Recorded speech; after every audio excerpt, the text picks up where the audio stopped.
ہم اس سے کہتے ہیں بھائی اس کی عبادت کیوں کر رہا ہے؟ وہ کہہ رہے ہیں میں عبادت تھوڑی کر رہا ہوں، میں تو چکر لگا رہا ہوں، میں عبادت تھوڑی کر رہا ہوں، میں تو مدد طلب کر رہا ہوں بھگوان سے.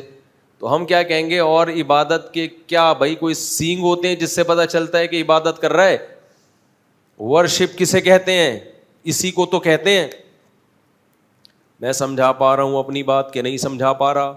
بعض دفعہ آپ کام وہ کر رہے ہوتے ہو، اس کام کو نام دینے کے لیے تیار نہیں ہوتے.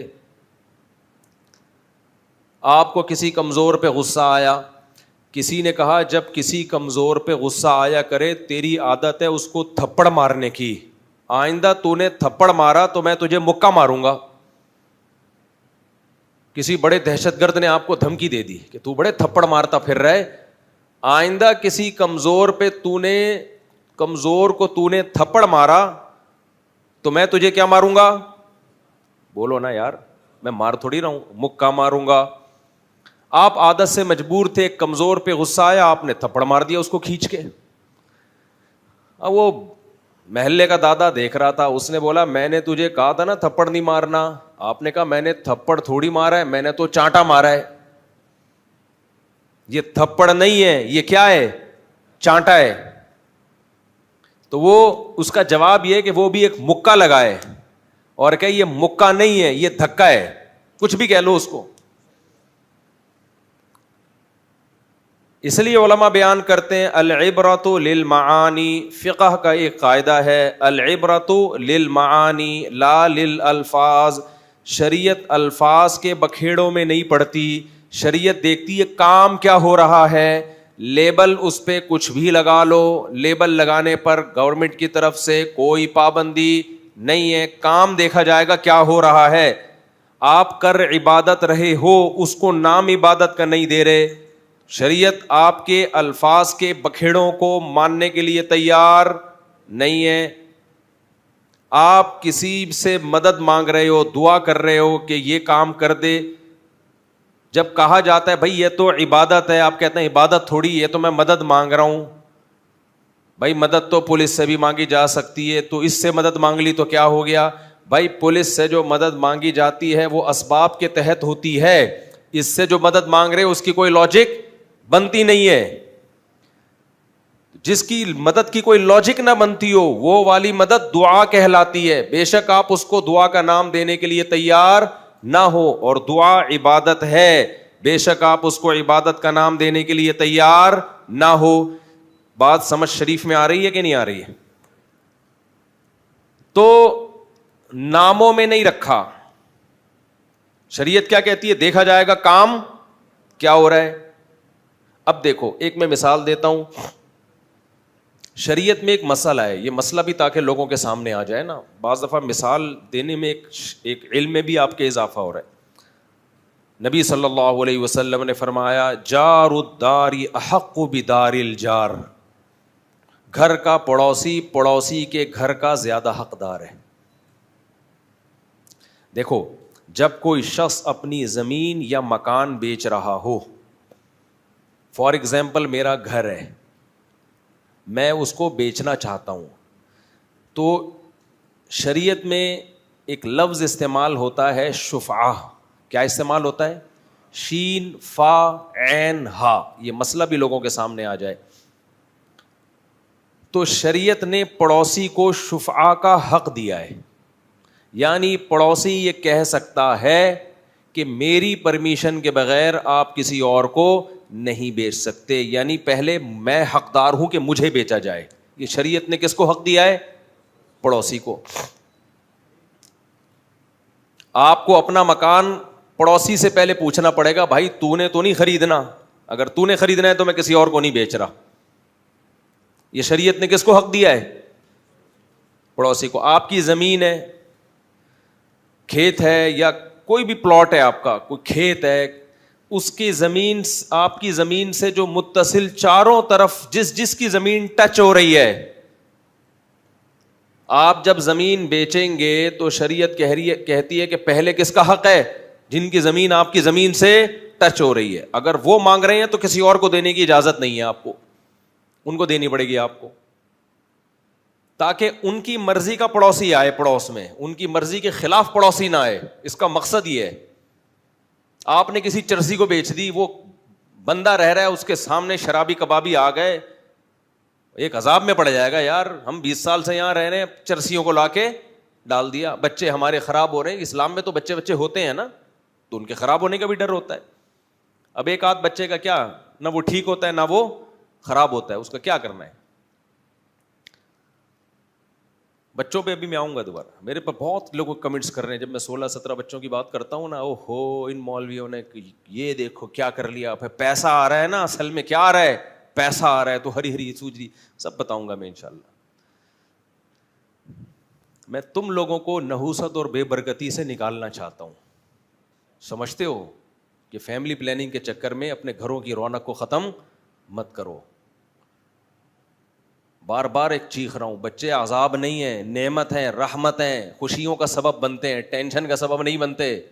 پاگلو, آپ کو نہیں کہہ رہا, آپ کے علاوہ کو جو نیٹ پہ سن رہے ہیں, بلکہ ان کو بھی نہیں نا, ان کے علاوہ کو.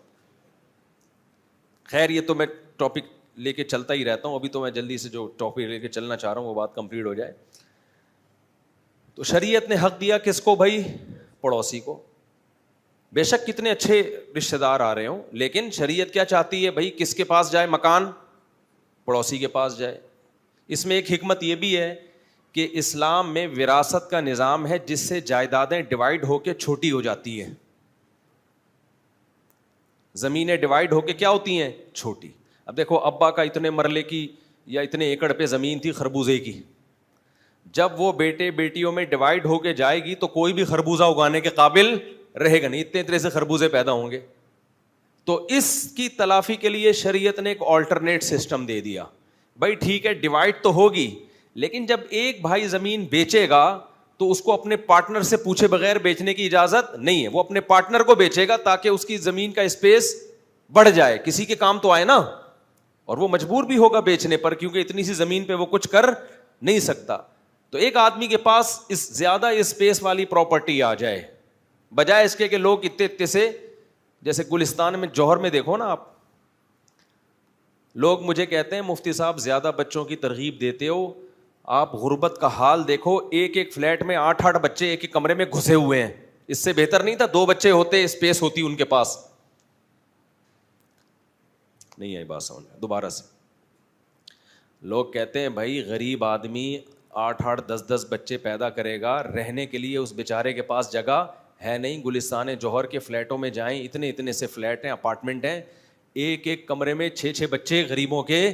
گلستان جوہر میں سارے غریب نہیں ہیں, جو غریب ہیں ان کی بات کر رہا ہوں. ایک ایک اپارٹمنٹ میں ایک ایک کمرے میں 6-6 بچے گھسڑے ہوئے ہیں. اس سے بہتر نہیں 2 بچے ہوتے, جگہ تو ہوتی نا. کیا خیال ہے بھائی؟ بھائی ہم نے یہ نہیں کہا کہ ایک کمرے میں 8 بچوں کو گھسیڑو آپ, یہ آپ کا ہیڈک ہے.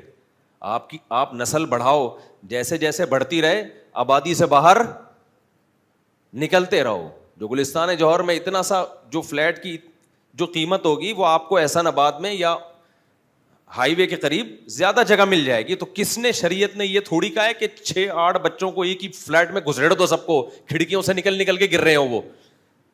جاؤ ان ارض اللہ واسعۃ, اللہ کہتے ہیں میری زمین بہت وسیع ہے, کراچی سے حیدرآباد تک اسپیس ہی اسپیس ملے گی تمہیں. برساتی مینڈکوں کی طرح بھی بچے پیدا کرو گے نا, اسپیس ہی نظر آئے گی تمہیں. نہیں آئی بات؟ تو تمہیں کس نے کہا ہے کہ آبادی کے بیچ میں ہی گھسو؟ لوگوں کی بھی تو مینٹل آپ لیول دیکھیں نا, مینٹیلٹی دیکھیں. پھٹا رکھنے کی جگہ نہیں ہے, ادھر جا کے فلیٹ لے رہا ہے وہ. پاؤں رکھنے کی جگہ نہیں ہے, جیسے W11 میں پاؤں رکھنے کی جگہ نہیں ہوتی, پھر بھی کیا کر رہا ہے, گھس رہا ہے. ابے اگلی بس میں بیٹھ جانا یار. تو یہ آپ کا ہیڈیک ہے. تو ہم اس کے قائل نہیں ہے کہ ایک کمرے میں 6 بچوں کو گھسیڑ دیں. آپ کو تو پھنسیاں لگیں گی, ایک دوسرے سے پھوڑے لگیں گے. تو آپ نکلو باہر. قرآن جہاں غربت کی بات کرتا ہے وہاں فوراً یہ کہتا ہے ان ارض اللہ واسعۃ, اللہ کی زمین کیا ہے, بہت بڑی ہے. اور ہماری عادت یہ ہے کہ ہم غیروں کو فالو کرتے ہیں. مولوی کوئی بات کہہ رہا ہو کھوپڑی شریف میں نہیں آئے گی, گورا کہہ دے فوراً کھوپڑی میں آ جائے گی. ہم تو باہر ملکوں میں گئے ہیں, گورے ہم نے بہت سے لوگ دیکھے ہیں آبادی سے دور جا کے رہتے ہیں, وہ وہ نہیں گھستے کہ جہاں کھچ کھچ کھچ لوگ بھرے ہوئے ادھر ہی. حالانکہ ان کی آبادی کیا ہوتی ہے, ایک گرل فرینڈ ہوگی, اس کا بھی کوئی بھروسہ نہیں ہے کب مارکیٹ سے شارٹ ہو جائے. اس گرل فرینڈ کو لے کر 1000 گز کی جگہ پہ رہ رہا ہوگا گورا, آبادی سے دور, 2 گھنٹے کی ڈرائیو پہ شہر آتا ہے. یہ ہمارے لیے ایک مصیبت بنی ہوئی ہے کہ سب جوڑیا بازار میں ہی گھسنا ہے سب نے. کھارا در کے فلیٹ جا کے دیکھو یار, انگریز سے پہلے کے فلیٹ ہے وہ, ڈر لگتا ہے تمہارے 6 بچوں سمیت زمین پہ گر جائیں گے. تو وہاں پھر لوگ کہتے ہیں یہ دیکھو مفتی صاحب کہتے ہیں 6 8 بچے پیدا کرو, جگہ ہے نہیں. ابے مفتی صاحب کی آدھی بات لے رہے ہو, آدھی نہیں لے رہے. ہم کہہ رہے ہیں بچے پیدا کرو, پھر ان کو ان کے معیار کی رہائش بھی دو, اور رہائش کے لیے اگر پیسے نہیں ہیں تو آبادی سے باہر نکل جاؤ. بہت بڑی زمین ہے اللہ کی, نکل جاؤ باہر جا کے, بڑی جگہ ملے گی تمہیں. یہ تمہارا ہیڈیک ہے کہ سب جوڑیا بازار میں گھسنے کی کوشش کر رہے ہیں. تو ایک پھٹا جوڑیا بازار میں کروڑوں روپے کا ملتا ہے, اتنی سے پھٹے کی جگہ. ایک آدمی سے میں نے پوچھا, اتنا سا پھٹا لے کے بیٹھا ہوا ہے نا جوڑیا بازار میں, میں نے کہا یہ پھٹے کی اسپیس کتنے کی, تو 1.5-2 کروڑ روپے بتا رہا تھا, یہ اتنی سی ہے. تو خیر بزنس کے پوائنٹ آف ویو سے تو ٹھیک ہے. گورے کیا کرتے ہیں, ریزیڈینشل ایریا ان کے الگ ہوتے ہیں اور کاروباری علاقے الگ ہوتے ہیں. ہمارے یہاں جہاں کم بخت بزنس ہے وہیں گھسا ہوا بھی ہوگا. ایک پھٹا ہے اس کا, اوپر ایک پھٹے پہ بیوی رہ رہی ہوگی, اوپر والے پھٹے پہ میاں رہ رہا ہوگا, اور اس سے اوپر والے پھٹے پہ 8 بچے رہ رہے ہوں گے اس کے. تو پھر لوگ کہتے ہیں یہ دیکھو اس ملک میں پاؤں رکھنے کی جگہ نہیں ہے اور بچے اسپیڈ سے پیدا ہو رہے ہیں. تو ہمارے جو 18 ماشاء اللہ بچے ہیں تو وہ ایک ہی کمرے میں نہیں ہیں, وہ 4 الگ الگ گھروں میں ہیں. سمجھتے ہو کہ نہیں سمجھتے؟ یہاں پر پھر وہ سوال ہوگا, ہر آدمی کے پاس 4 گھر کے پیسے نہیں ہوتے, تو ہمارے پاس بھی نہیں تھے, لیکن گھر ہمارے شروع سے ہی ہیں. یہاں پھر اللہ پہ توکل کے بغیر یہ چیزیں سمجھ میں نہیں آتی ہیں. اللہ کہتا ہے بچہ پہلے آئے گا, ماں کی چھاتیوں میں دودھ بعد میں آئے گا, رزق بعد میں آئے گا. آپ کہتے ہو پہلے پیسے آئیں گے پھر بچے آئیں گے. اللہ کہتے ہیں نہ پیسہ آئے گا نہ بچہ آئے گا. ٹھیک ہے نا, ویسے کا ویسے ہی مرے گا تو. کندھا دینے والے بھی محلے پڑوس سے بلوانے پڑیں گے, عیدی سینٹر سے. ابھی دیکھو نا جنازے جتنے فوراً عیدی سینٹر جا رہے ہوتے ہیں, کوئی غسل دینے والے لوگ نہیں ہوتے.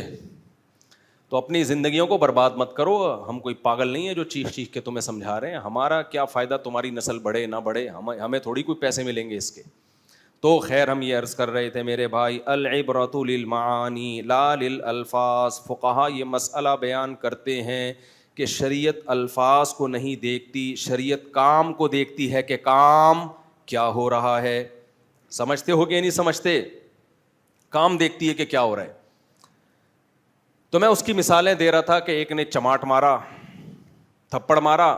اس سے پوچھا جائے کہ تجھے تھپڑ مارنے سے منع کیا تھا, وہ کہ میں نے تھپڑ نہیں مارا, میں نے کیا مارا ہے, چماٹ. تو بھائی تھپڑ کی ایک ڈیفینیشن ہے, ہاتھ بہت زور سے کسی کے رکھ دینا. ٹھیک ہے, لے جا کے آپ اس کو چماٹ کہو, آپ اس کو بولو تھپڑ کہو, کوئی بھی نام دو, ہے یہ کیا, تھپڑ ہی ہے. تو جو مشرک ہے نا, مشرک وہ کیا کرتا ہے, یا رسول اللہ مدد, اے اللہ کے نبی ہماری مدد کریں, یا رسول اللہ انظر حالنا, آپ ہماری حالت کو دیکھیے, واسمع قالنا, آپ ہماری باتوں کو سنیے. یا آج کل مسجدوں میں دعائیں چل رہی ہیں, عربی میں, پبلک کی سمجھ بھی نہیں آ رہی ہوتی, مقصد اس کا یہی ہوتا ہے, یا رسول اللہ آپ ہماری حالت کو دیکھیے. دیکھنے کا کیا مطلب ہے, پھر رحم کھائیے ہمارے اوپر, ہمارے حالات صحیح کر دیں. واسمع قالنا, ہماری باتوں کو سنیے. بھائی نبی صلی اللہ علیہ وسلم قبر میں ہیں, بشر میں یہ طاقت نہیں ہے کہ اتنی دور سے کسی کے کلام کو سن لے. معجزہ کے طور پر ہو سکتا ہے, لیکن معجزے کبھی کبھار ہوتے ہیں, جب اللہ اپنی مرضی سے سنانا چاہے سنا دیتا ہے. ایسا نہیں ہوتا کہ اللہ نے مستقل اختیارات کسی کو دے دیے ہوں. مستقل اختیارات اگر اللہ کسی پیغمبر کو یا کسی بشر کو دے دیتا تو پھر اللہ سے مانگنا اور اس بشر سے مانگنے میں کوئی فرق نہیں رہتا. تو اللہ کہتا ہے تم غلاموں کو ایسے اختیارات نہیں دیتے, میں مخلوق کو ایسے اختیارات کیوں دے دوں, میں مخلوق کو ایسے اختیارات کیوں دے دوں. تبھی ہم مشرکوں سے کہتے ہیں کہ اگر نبی صلی اللہ علیہ وسلم ہماری مدد ہر جگہ سے کر سکتے ہیں, اللہ نے اختیارات دیے, تو پھر اللہ کو کب پکاریں اور نبی کو کب پکاریں؟ جب سارے کام نبی بھی کر سکتے ہیں, تو اگر کوئی ساری زندگی اللہ کو پکارے ہی نہیں نبی ہی کو. دیکھو یہاں کوئی وزیر ہو جو پانی پہنچانے کا ذمہ دار ہو, گورنمنٹ نے اس کو یا کے الیکٹرک والوں کو اختیار دے دیا ہے کہ جب مناسب سمجھو تو بجلی وہ لوڈ شیڈنگ کر لینا, اور جب سمجھو تو بجلی دے دینا. تو ہم کس کے پاس جاتے ہیں؟ کہ الیکٹرک والوں کے پاس. ہمیں پتہ ہے بھائی ادھر جائیں, انہوں نے ان کو اختیارات دیے ہوئے, ادھر ہی جاتے ہیں نا. یہاں سے کام نہیں ہوگا پھر کہاں جائیں گے؟ پھر اوپر کی جانب جائیں گے ہم. تو مشرک کا یہ عقیدہ ہے کہ ہم نبی سے پہلے مطالبہ کرتے ہیں, اگر یہاں سے کام نہیں ہوا تو پھر کس کے پاس جائیں گے؟ اللہ کے پاس. تو یہ کوئی لاجک کی بات ہے؟ یعنی نبی نہیں کریں گے بھائی, نبی نہیں کریں گے پھر اللہ کر دے گا. تو یہ دنیا کی وزارتوں میں تو یہ بات سمجھ میں آتی ہے کہ الیکٹرک والے آپ کی بات سن نہیں رہے, وہ سو رہے ہیں, یا ان کو آج کام ہے, یا ان کو پتہ ہے ہمیں گورنمنٹ نے جتنی بجلی دی ہے اس میں اتنی ہی ہم پبلک کو دے سکتے ہیں, اس سے زیادہ دے نہیں سکتے, تو پھر ہم اوپر کی جانب جاتے ہیں. لیکن پیغمبر کو میرے بھائی اگر اللہ نے اختیارات دے رکھے ہیں تو پھر اس لیے دیے نا کہ پیغمبر کام کریں. پھر ہمیں اللہ کے پاس جانے کی ضرورت کیا ہے؟ یہ وہ سوالات ہیں جن کا مشرک کے پاس کوئی جواب بولو نہیں. توحید کا عقیدہ آسان ہے بھائی, کوئی اختیار دیا ہی نہیں. اللہ نے کسی بشر کو, کسی پیغمبر کو, کسی فرشتے کو, کسی نبی کو, کسی ولی کو, کسی قبر والے کو, کسی بزرگ کو, کسی بابا کو, اور عامل تو ہوتے ہی ایک نمبر کے الو کے, آگے آپ مسجد سے باہر نکل کے لگا دیے گا جو گالی مکمل کر لیے گا, کسی کے پاس کسی قسم کے اختیارات بولو نہیں ہے. ہاں اسباب کے تحت تو ہیں. میں کہتا ہوں بھائی پانی لاؤ, یہ جائیں گے اٹھ کے پانی لے کر آئیں گے, یہ تو لاجک ہے نا, یہ تو اللہ نے اسباب دنیا میں پیدا کیے ہیں, اسباب سے ہٹ کے بات ہو رہی ہے. عیسیٰ کو بغیر باپ کے پیدا کرنا, اس کی کوئی سائنٹیفکلی لاجک نہیں بنتی. یہ کون کر سکتا ہے؟ اللہ, جس نے کلمہ کن کی طاقت سے اس کائنات کو عدم سے وجود بخشا. ورنہ کائنات جب نہیں تھی تو اس کا ہو جانا, اس کی کوئی سائنٹیفک لاجک نہیں بنتی. 100 دفعہ ڈارون پیدا ہو کے مر جائے, تھیوریاں پیش کر کر کے پاگل ہو جائے گا, لیکن یہ وہ ایکسپلین کر ہی نہیں سکتا کہ پہلی دفعہ انرجی یا مادہ کیسے پیدا ہوا. سمجھ میں آ رہی ہے بات کہ نہیں آ رہی ہے؟ بھائی فرسٹ ٹائم تو بغیر سبب کے اللہ نے کہا کن, تو انرجی پیدا ہو گئی یا مادہ پیدا ہو گیا. ابھی ایسا ہی ہے جیسے انڈا پہلے پیدا ہوا یا مرغی, ہمیں نہیں پتا, لیکن کچھ نہ کچھ پیدا ہوا. پھر وہ انرجی E = mc² کا قانون لگا, یا یہ الٹا قانون لگا, mc² سے E بنا یا E سے mc² بنا, یہ ہمیں نہیں پتا. لیکن پہلی دفعہ تو میرے بھائی کچھ پیدا ہوا ہے, اور اس کے پیدا ہونے کا کوئی ذریعہ موجود نہیں تھا, کیونکہ اگر ذریعہ ہوتا تو سوال ہے کہ وہ ذریعہ کہاں سے آیا. تو گھوم پھر کے بعد کہاں جا کے پہنچتی ہے؟ اللہ تک. آپ کہہ سکتے ہو اللہ کیسے پیدا ہوا؟ بھائی بات آئنسٹائن نے جو E = mc² ہے نا, وہ اس مادے کے بارے میں فارمولا پیش کیا ہے, اور جو نیوٹن نے جو جتنی بھی فزکس کے لاز پیش کی ہے نا, کہ یہاں حرکت نہیں ہو سکتی جب تک کوئی حرکت دینے والا نہ ہو, چینجنگ نہیں ہو سکتی چینجر نہ ہو, وہ اس مادے کے بارے میں کہا ہے. اللہ کے بارے میں سائنس نے اب تک فزکس کا کوئی قانون پیش کیا ہی نہیں ہے, کر بھی نہیں سکتے. تو اس پہ یہ کہنا کہ وہ ہمیشہ سے کیسے ہے, یہ کہنا آسان ہے, کیونکہ وہ مادہ تھوڑی ہے. خیر, یہ ہم دوسرے ٹاپک کی طرف نکل گئے. تو میں آپ سے یہ عرض کر رہا تھا کہ العبرۃ للمعانی, وہ شفا کی بات میں پہلے مکمل کر لوں. تو شریعت کہتی ہے بھائی آپ جب اپنا گھر بیچ رہے ہو یا آپ اپنا پلاٹ بیچ رہے ہو تو پڑوسی کا حق پہلے ہے. ہاں پڑوسی آپ کو 1 کروڑ دے رہا ہے, وسیم بھائی 1.5 کروڑ دے رہے ہیں, تو پھر پڑوسی کا حق کیا ہو جائے گا؟ ساقط. پھر پڑوسی اس وقت لے گا جب وہ اتنے دے جتنے وسیم بھائی دے رہے ہیں. سمجھ میں آ رہی ہے بات کہ نہیں آ رہی ہے؟ اگر وہ کہتا ہے ٹھیک ہے میں 1 کروڑ 20 لاکھ میں لیتا ہوں, پھر آپ کو کس کو دینا پڑے گا؟ پڑوسی کو. تو اس میں مسئلہ خوب سمجھ لیں. مسئلہ یہ ہے کہ آپ اگر کسی کے پڑوس میں رہتے ہیں نا, اور آپ چاہتے ہو اس کا گھر میں خریدوں, وہ بیچ نہیں رہا, آپ کو جیسے ہی اطلاع ملی کہ اس نے غفار بھائی کو یہ 1.5 کروڑ میں بیچ دیا ہے, جیسے ہی اطلاع ملے تو آپ اگر چاہتے ہو نا یہ پلاٹ اس کے بجائے میرے حصے میں آئے تو آپ فوراً 2 آدمیوں کو گواہ بنا دو کہ 1.5 کروڑ میں میں شفا کرتا ہوں. یہ 1.5 کروڑ میں کون لیتا ہے؟ میں لوں گا. 2 آدمیوں کو گواہ بنا دو, کیونکہ اگر خاموش رہے تو خاموش رہنا اس کی علامت ہے کہ آپ اپنے حق سے دستبردار ہونے پر راضی ہو. کچھ حقوق کمزور ہوتے ہیں, اس میں فوراً اگر آواز نہ اٹھائی جائے تو شریعت کہتی ہے آپ کا حق ضائع ہو گیا. اس لیے کہ ایسا نا اس نے غفار کو بیچ دیا, سب کچھ ہو گیا, اب آپ کہہ رہے ہو میں لیتا ہوں, تو بھائی اتنے دنوں سے چپ کیوں بیٹھا ہوا تھا؟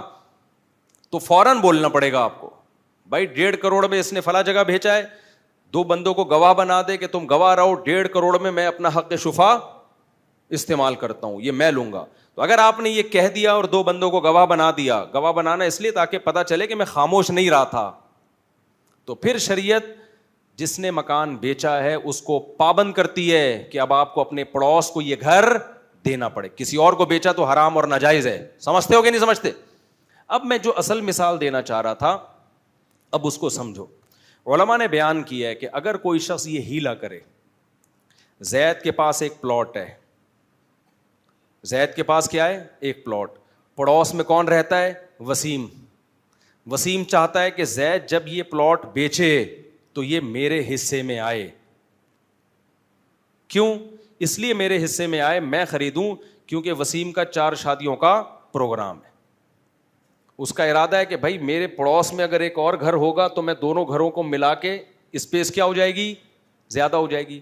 اس میں اگر جتنی بھی اسپیڈ سے بچے پیدا ہوئے تو سارے ایک ہی جگہ آ جائیں گے. بہت مشکل ہو رہا ہے آج بات سمجھانا. جیسی اسپیڈ اور بچوں کی بات سنتے ہو نا آپ لوگ کے ہوش ایک دم کسی اور دنیا میں چلے جاتے ہو آپ لوگ. خیر بھائی کسی بھی وجہ سے دلچسپی لے رہا ہے کہ یار میرا گھر بیچ سے دیوار ہٹا دوں گا, یہ کھڑکی کھول دوں گا یا ایک دروازہ بنا دوں گا تو میری اسپیس زیادہ ہو جائے گی نا. تو وسیم چاہ رہا ہے کہ زید سے گھر خریدے. زید کے تعلقات ہیں اپنے کسی ریلیٹو سے, زید اس کو بیچنا چاہ رہا ہے 1 کروڑ میں. زید کو مسئلہ معلوم ہے کہ یار 1 کروڑ میں نے اپنے پھپھا کو اگر یہ گھر بیچا یا کسی بھی اجنبی شخص کو میں نے یہ گھر بیچا تو یہ کمبخت وسیم شفا کر دے گا اور یہ جس کو میں دینا چاہ رہا ہوں اس کو نہیں آئے گا. مجھے تو 1 کروڑ پورے مل جائیں گے, لیکن ہماری آپس کا کوئی مکا ہو گیا ہے, وہ کہہ رہا ہے بھائی مجھے بیچ, اس کو مت بیچ. تو یہ کباب میں ہڈی بن کے لے جائے گا, شریعت اس کو ترجیح دیتی ہے. تو اب آپ ایک ہیلا اختیار کرتے ہیں کہ میں بیچ نہیں رہا, میں گفٹ کر رہا ہوں. گفٹ میں شفے کا حق نہیں ہوتا, سمجھتے ہو بھائی؟ گفٹ تو اپنی دوستی میں ہے نا, آپ کا پڑوسی سے, آپ کی پڑوسی سے دوستی نہیں ہے نا, آپ اس کو گفٹ کیوں کر رہے ہو؟ آپ کسی ریلیٹو کو گفٹ کر رہے ہو, تو گفٹ میں شفے کا حق نہیں ہے. بیچنے میں تو اس لیے کہ بھائی بیچنے کا مقصد تمہارا پیسہ کمانا ہے نا, تو جب وہ بھی تمہیں اتنا ہی پیسہ دے رہا ہے تو اس کو کیوں نہیں دے رہے, اس کو کیوں نہیں دے رہے؟ اس کی مرضی کا پڑوسی اس پہ لا کے کیوں لاد رہے ہو, اس کی مرضی کے خلاف کا پڑوسی. اب ایک آدمی ہیلا اختیار کرتا ہے, زید یہ ہیلا اختیار کرتا ہے, زید غفار بھائی سے جا کے رابطہ کرتا ہے اور غفار بھائی کو کہتا ہے بھائی یہ پلاٹ میں نے تمہیں فری پھوکٹ میں, یعنی میں نے تمہیں گفٹ کیا اور تم بھی اس کے بدلے 1 کروڑ مجھے گفٹ کر دینا. گفٹ کھیل رہے ہیں ہم لوگ, سمجھ رہے ہو؟ میں تمہیں یہ پلاٹ میں گفٹ کر رہا ہوں فری میں, گفٹ فری ہی ہوتا ہے, اور تم ایسا کرنا چھپڑ میں 1 کروڑ مجھے بھی کیا کر دینا خوشی میں. میں نہیں بیچ رہا, ڈاکومنٹس جو بنیں گے وہ ہبہ کے بنیں گے, گفٹ وہ خرید و فروخت کے نہیں بنیں گے, وہ ہبہ کے بنیں گے. تم بھی مجھے 1 ہفتے بعد 1 کروڑ روپے گفٹ کر دینا, سمجھتے ہو؟ تو شریعت کہتی ہے کہ پھر بھی زید کو, سلیم کو شفے کا حق ہوگا. کیوں؟ یہ ہبہ گفٹ آپ کے حق میں ہوگا, اس کے حق میں یہ خرید و فروخت ہی ہے. سمجھتے ہو کہ نہیں سمجھتے؟ یہ کیا ہے؟ خرید و فروخت. اسی سے اسلامک بینکنگ کا مسئلہ بھی سمجھ لو.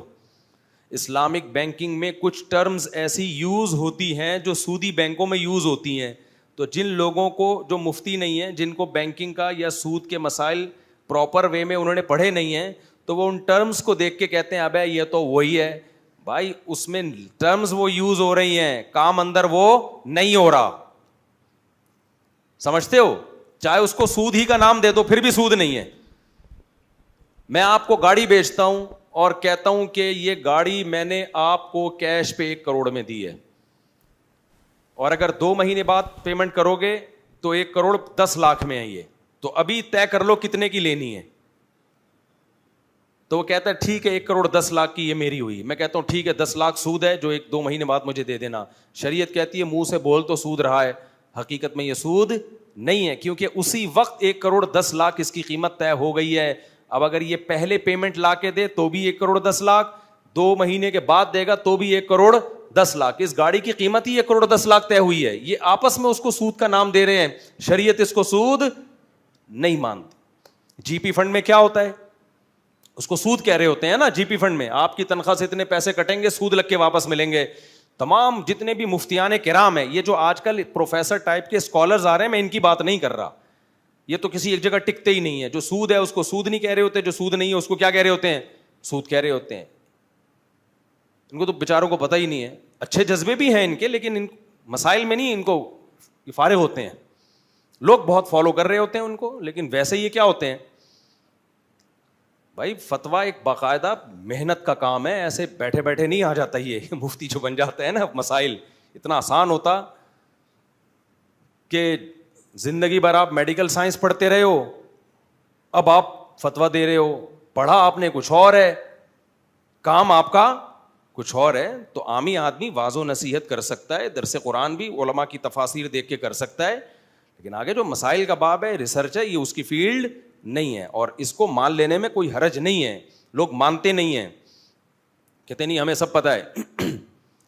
تو اب سمجھیں اس بات کو کہ وہ کیا بات آئی تھی دماغ میں یار, کہ آپ نے 1,10,00,000 روپے لے لیے نا. ہاں جی پی فنڈ, جی پی فنڈ میں کیا ہوتا ہے, آپ کی تنخواہ کٹتی ہے اور جتنی جمع ہو جاتی ہے اس میں ڈبل کر کے دے دیتے ہیں. کسی بھی مفتی سے پوچھیں وہ کہتا ہے یہ سود نہیں ہے. سمجھ رہے ہو, یہ سود نہیں ہے, یہ اجرت ہے جو مؤجل دی جائے گی آپ کو. آپ کا کسی سے ایگریمنٹ ہوتا ہے نا, جیسے قسطوں کی کاروبار حلال ہے. کیوں حلال ہے؟ اسی مجلس میں طے ہو جاتا ہے کہ میں اس چیز کی اتنی قیمت لوں گا. اب اس قیمت میں ٹائم کی وجہ سے نہ کمی ہو سکتی ہے اور نہ اضافہ. سود جب ہوتا جب ہم یہ کہتے ابھی دے دیے تو اتنے, نہیں دیے تو ابھی دے دیے تو 1 کروڑ, 1 مہینے بعد دیے تو 1.5 کروڑ. اب تیری مرضی ہے, جا گھر چلا جا. کل پیسے لے آیا تو 1 کروڑ, نہیں لایا تو کتنے ہو جائیں گے. یہ 2 قیمتیں جو متعین ہو رہی ہیں نا چیز کی, 2 قیمتیں متعین ہو رہی ہیں کہ تیری مرضی ہے, کیش پہ لینا ہے تو کل کیش دے کے چلا جانا, ادھار دینا ہے تو خود ہی پھر 1.5 کروڑ دینے پڑیں گے, تیری مرضی ہے. یہاں جو آپ نے اس کو مجہول چھوڑ دیا یہ سود ہے. اور اگر آپ نے اسی وقت طے کر لیا کہ میں 1 کروڑ والی قیمت پہ لوں گا یا 1.5 کروڑ والی قیمت پہ لوں گا, اسی وقت طے کر دیا اسی مجلس میں, تو جو قیمت طے ہو گئی اب اس میں کمی بیشی نہیں ہوگی. تو شریعت کہتی ہے یہ سود اس لیے نہیں ہے کہ یہ پوری قیمت اس چیز کے مقابلے میں طے ہوئی ہے. اور بیع مؤجل ہے, مؤجل کا مطلب پیمنٹ بعد میں ہوگی, تو یہ جائز ہے کہ آپ بعد کی پیمنٹ بھی طے کر سکتے ہیں. یہی تو اعتراض تھا مشرکین مکہ کو. مشرکین مکہ کہتے تھے قسطوں پہ خرید و فروخت میں بھی تو بعد میں جب ہم پیمنٹ لیتے ہیں تو مہنگی ہوتی ہے, تو سود میں بھی یہی ہے. تو اس قسطوں کی خرید و فروخت میں اور سود میں فرق کیا ہے؟ اسی پر قرآن کی آیت نازل ہوئی, احل اللہ البیع, البیع سے خاص بیع مراد ہے, قسطوں کی خرید و فروخت. قرآن نے کہا کہ وہ جو خرید و فروخت ہے نا اور سود, اس میں فرق یہ ہے کہ وہ حلال ہے اور وہ اللہ نے حرام کی, یہ فرق ہے. تو آج بھی بہت سے اسکالر کہہ رہے ہوتے ہیں قسطوں پہ خرید و فروخت حرام ہے. بھائی یہ تو آیت شان نزول ہی یہی ہے کہ اللہ کہتے ہیں یہ جو مشرکین اعتراض کرتے تھے, مشرکین یہ اعتراض کرتے تھے بھائی قسطوں کی خرید و فروخت میں بھی تو وہی پروفٹ ہوتا ہے, تو وہ سود کے ذریعے لے لیا تو کیا جا رہا ہے. اللہ نے کیا کہا بھائی یہ فرق ہے, وہ اللہ نے حلال کیا ہے اور اس کو اللہ نے حرام کیا, بس اتنا کافی ہے مسلمان کے لیے فرق. تو اب سمجھیں بات کو. جی پی فنڈ میں کیا ہوتا ہے, جیسے میں کوئی چیز آپ کو فروخت کرتا ہوں اور کہتا ہوں 1.5 مہینے بعد آپ نے اس کی پیمنٹ کرنی ہے اور مارکیٹ ویلیو سے زیادہ اس کی قیمت میں آپ سے لوں گا، اور قیمت ابھی متعین کر دی. تو اسی طرح میرے بھائی جب کسی اجیر کو اجرت دی جاتی ہے نا، تنخواہ دی جاتی ہے، تو اس میں بھی یہ پہلے سے طے ہو سکتا ہے. بھائی دیکھ تیری تنخواہ 1 لاکھ روپے ہے، لیکن اگر تو یہ طے کر لیتا ہے کہ ہر مہینے میں تجھے تنخواہ نہیں دوں گا، تو مجھے یہ سہولت دیتا ہے کہ تنخواہ میں تیری 1 سال کے بعد دوں گا، پھر 1 لاکھ نہیں ہے، تو 1 سال کے بعد بنتی 12 لاکھ ہے، لیکن پھر وہ تنخواہ 13 لاکھ ہے تیری، اور اس وقت وہ طے ہو جائے تو وہ تنخواہ ہی ٹوٹل 13 لاکھ ہے. سمجھتے ہو؟ وہ 1 لاکھ پروفٹ کو عرف میں پروفٹ کہا جائے گا، حقیقت میں پروفٹ نہیں کہا جائے گا، بلکہ تنخواہ کا حصہ کہا جائے گا. نہیں آئی بات؟ میرا خیال ہے اگر پھر بھی نہیں آ رہی نا تو مدرسے میں داخلہ لے لو. کیا کر لو؟ ہاں. لوگ کہتے ہیں یہ مفتیوں کی دین پہ اجارہ داری ہے، تبھی دوسروں کو مسائل نہیں بتانے دیتے، دین پہ اجارہ داری ہے. بھائی اجارہ داری اس لیے نہیں ہے کہ اجارہ داری جب ہوتی جب مخصوص طبقے کو مدرسے میں داخلے کی اجازت ہوتی، ہر آدمی کو اجازت نہ ہوتی. ہم کہتے ہیں پراپر وے میں علم حاصل کیے بغیر تم فتوے دینا شروع کر دو، اس کی ہم آپ کو پرمیشن نہیں دیں گے. اجارہ داری نہیں ہے. میں جب مدرسے میں گیا انہوں نے مجھے داخلہ دے دیا، آپ جائیں گے آپ کو بھی داخلہ دے دیا جائے گا. یہ بالکل ایسے جیسے کوئی ڈاکٹر آپ کو علاج سے منع کر رہا ہے، کہہ رہا ہے بھائی اس کو ٹیکا لگانا نہیں آتا، یہ بیڑا غرق کر دے گا، اس کو نہیں پتا اس بیماری میں کون سی دوا دی جاتی ہے. اب لوگ کہنے لگے لو بھائی ڈاکٹروں کی اجارہ داری ہے علاج میں، ڈاکٹروں کے علاوہ کوئی علاج ہی نہیں کر سکتا. تو ڈاکٹر کیا کہے گا؟ نہیں بھائی ہماری اجارہ داری نہیں ہے، جو چاہے MBBS کر سکتا ہے. اجارہ داری جب ہوتی جب ایک مخصوص طبقے کو MBBS کی اجازت ہوتی، عام طبقے کو اجازت نہ ہوتی. پھر ہم کہتے ہیں چند ٹولہ جو ہے نا وہ میڈیکل سائنس پہ قبضہ کر کے بیٹھ گیا ہے. ڈاکٹر کہتے ہیں کوئی قبضہ نہیں کیا، جو اس معیار پہ اترتا ہے جائے، سندھی ہو، بلوچ ہو، پٹھان ہو، پنجابی ہو، ہندو ہو، مسلم ہو، عیسائی ہو، کچھ بھی ہو، کوئی اجارہ داری نہیں ہے.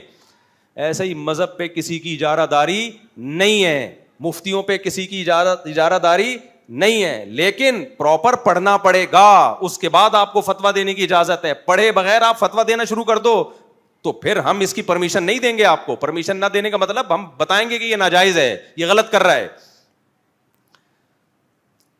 تو خرید و فروخت کے مسائل، نکاح طلاق کے مسائل ٹی وی میں ہر آدمی کو لا کے مسائل پوچھے جا رہے ہیں. یار آپ بتائیں جی فلانے کی طلاق ہو گئی ہے کہ نہیں ہو گئی. بھائی وہ اس کو کیا پتا یار نکاح طلاق کے مسائل کا؟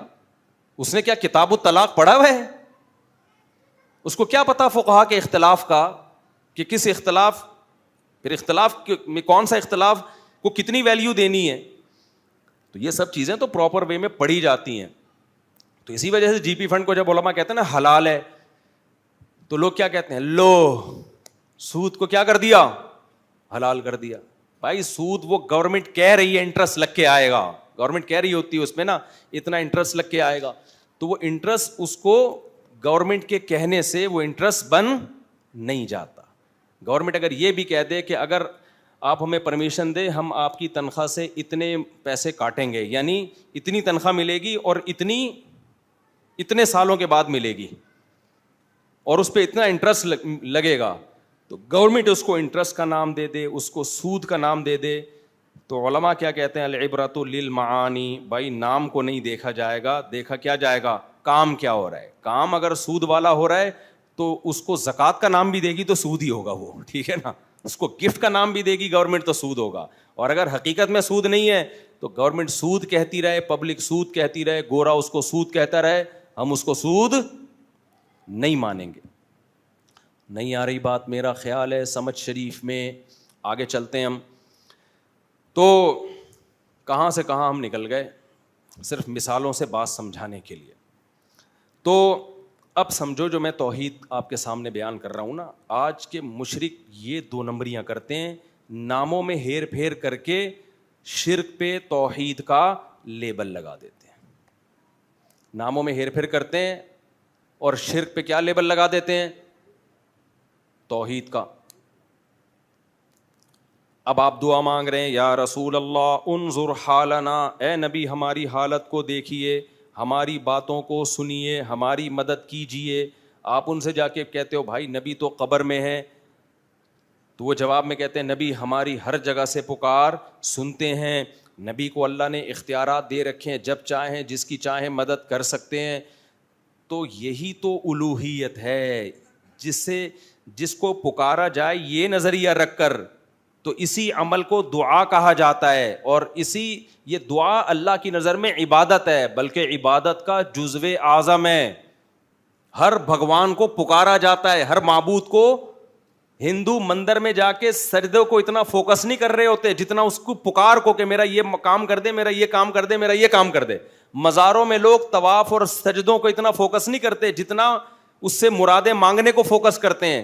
اسی وجہ سے قرآن نے کہا کہ ادعوا ربکم وقال ربکم ادعونی استجب لکم. تمہارا رب کہتا ہے مجھ سے دعا مانگا کرو, میں تمہاری دعاؤں کو سنتا ہوں. ان الذین یستکبرون عن عبادتی, جو میری عبادت سے تکبر کرتے ہیں وہ جہنم میں جائیں گے. دیکھو اللہ نے پہلے کہا کہ مجھ سے دعا مانگا کرو, پھر اللہ نے کہا کچھ لوگ ہوں گے جو دعا مانگنے میں تکبر کریں گے. تو اللہ نے کیا فرمایا, جو میری عبادت سے تکبر کرتے ہیں. تو یہاں اللہ دعا کو کیا کہہ رہے ہیں, عبادت. بھائی صاحب سمجھ میں آ رہی ہے کہ نہیں آ رہی ہے؟ دیکھو اللہ نے اس سورہ زمر کی اس آیت میں کیا فرمایا, مجھ سے دعا مانگا کرو, اور جو میری عبادت نہیں کرتے یعنی مجھ سے دعا نہیں مانگتے. تو تمام مفسرین لکھتے ہیں اس آیت کے تحت کہ اس میں اللہ نے صاف بتا دیا کہ دعا ہی کیا ہے, اصل عبادت ہے. تو جب آپ نبی سے دعا مانگ رہو, یا رسول اللہ انظر حالنا واسمع قالنا, یا رسول اللہ مدد, یا علی مدد, یا غوث اعظم مدد, تو آپ سے پوچھا جائے گا بھائی اس کا مطلب کیا ہے. اگر آپ مطلب یہ بیان کرتے ہو کہ نبی میری جب چاہے مدد کر سکتے ہیں, اس کا مطلب آپ نبی سے دعا مانگ رہے ہو, اس کا مطلب آپ نبی کی عبادت کر رہے ہو. پھر اس تکلف کی ضرورت نہیں ہے کہ میں نبی کی قبر پہ سجدہ نہیں کرتا, میں نبی کی قبر پہ طواف نہیں کرتا, میں عبادت تھوڑی کر رہا ہوں, میں تو نبی سے مانگ رہا ہوں. بھائی تو مانگنا ہی تو عبادت ہے. جیسے اس نے تھپڑ لگایا تھا اور کہا تھا میں نے تھپڑ نہیں مارا, میں نے تو چپیٹ مارا ہے.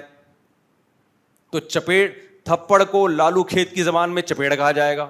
کیا خیال ہے بھائی؟ بشرطے کہ اسٹائل لالو کھیت والا ہو. دیکھو ایک اسٹائل لکھنؤ کا ہوتا ہے تھپڑ کا, اس میں بڑی تمیز سے درود شریف پڑھ کے لگایا جاتا ہے. ایک اسٹائل ہے لالو کھیت کا, تھپڑ لگانے کے بعد سوچتا ہے آدمی کہ اس کا ری ایکشن کیا ہوگا. تو مشرک کیا کرتا ہے, الفاظ کے بکھیڑوں میں الجھاتا ہے. آپ یہ آج کل یہ منجن بہت بک رہا ہے, بہت زیادہ بک رہا ہے یہ منجن. وہی میں بار بار کہتا ہوں نا, فرقہ واریت کے خلاف. میں کس کے خلاف ہوں؟ فرقہ واریت کے خلاف. لوگ کہتے ہیں ویل ڈن, یہ بندہ ہے نہ حنفی ہے نہ شافی ہے نہ دیوبندی ہے نہ بریلوی ہے نہ شیعہ ہے نہ سنی ہے. واہ واہ, کام کیا ہو رہا ہے؟ نیا فرقہ لانچ. بجائے اتنے ساروں کو ختم کرنے کے ایک نیا مارکیٹ میں آ رہا ہے. لوگ کام نہیں دیکھ رہے, لوگ کیا دیکھ رہے ہیں؟ لیبل دیکھ رہے ہیں. تو بھائی ہم تو یہی چیخ چیخ کے تھک گئے, اللہ کے بندو لیبل مت دیکھو, کام دیکھو. دیکھو تبلیغ والے فرقہ واریت کے خلاف ہیں, کام سے پتہ چلتا ہے خلاف ہیں. تبلیغ والے یہ کر سکتے تھے, ایک رائمنڈ میں اجتماع کرتے, ہمارا کوئی فرقہ نہیں ہے, حنفی بھی غلط, شافی بھی غلط, مالکیہ بھی غلط, حنبلی بھی غلط, دیوبندی بھی بول لو نا یار غلط, بریلوی بھی غلط, شیعہ بھی غلط, سنی بھی غلط, اہل حدیث بھی غلط. حاجی عبد الوہاب صاحب رحمۃ اللہ سے پوچھتے حضرت صحیح کون ہے؟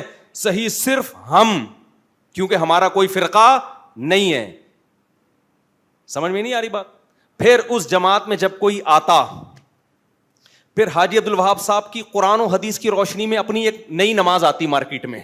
ٹھیک ہے نا, سمجھ رہے ہو؟ جو نہ حنفیوں سے میچ کر رہی ہوتی نہ شافیوں سے میچ کر رہی ہوتی.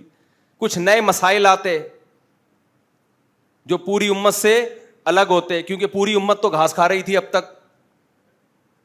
آپ فرقہ واریت کے خلاف. پھر جب کہتے ہیں حضرت یہ تو ابو حنیفہ بھی اس کے قائل نہیں ہے, آپ کوئی نیا مسئلہ مارکیٹ میں لے کر آئے ہیں, یہ تو اجماع امت کے خلاف ہے.